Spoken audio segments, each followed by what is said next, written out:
Pasukan Rusia terekam menodongkan senjata ke tentara Ukraina yang berada di dalam parit.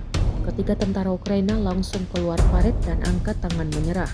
Rekamannya diunggah di Telegram pada Rabu, 12 Maret 2025. Dalam keterangan unggahan disebutkan, pasukan penyerang dari pasukan pengawal ke-29 menangkap kelompok tentara Ukraina lainnya yang menunjukkan kehati-hatian, menyerah dan menyelamatkan nyawa mereka.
Download Tribun X sekarang, menghadirkan lokal menjadi Indonesia.